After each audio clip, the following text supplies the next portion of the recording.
Hello again, this is my video for my initial discussion post for Chapter 2 of David Smith's Learning from the Stranger, Christian Faith and Cultural Diversity.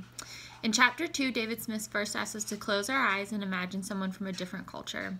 After doing so, he asked us, what did we imagine? What skin color were they? Did they have different hairstyles, clothing, or jewelry from us?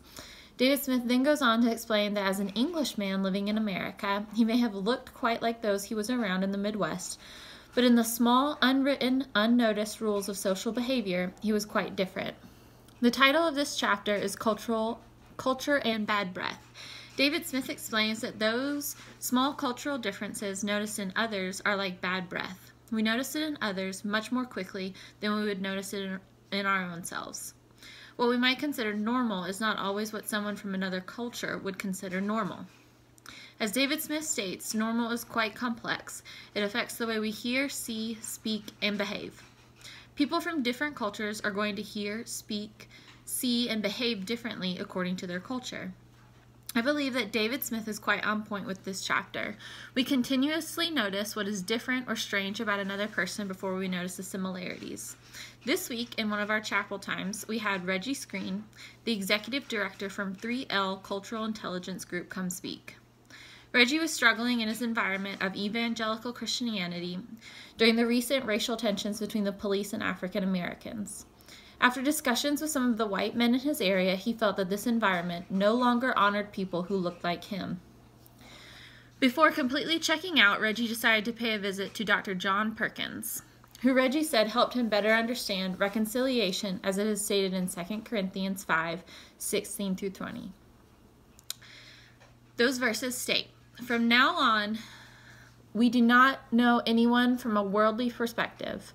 Even if we have known Christ from a worldly perspective, yet now we no longer know him in this way.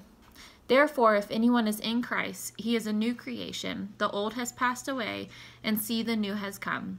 Everything is from God, who has reconciled us to himself through Christ and has given us the ministry of reconciliation.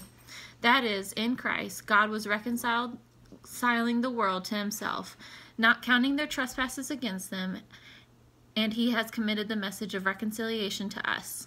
Therefore, we are ambassadors for Christ. Since God is making his appeal through us, we plead on Christ's behalf, be reconciled to God." Reggie then went on to explain that this meant we not only have a ministry of reconciliation and the word of reconciliation, but also the heart of reconciliation. In order to have the heart of a reconciler, we must not focus on the differences of another, but see them as God sees them. When Reggie went to see Dr. Perkins, he had 3 things to take away from that meeting: be angry and sin not, a need to be humble, and affirm the dignity of all people. When any person says or does something we may not understand or agree with, we should not hold that against them, because if we were in a similar situation, we may also behave or say something not normal. Whether the not normal behavior is large or small, all people are made in the image of God, and we are called to affirm that.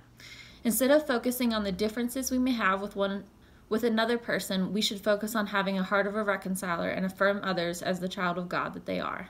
Thank you.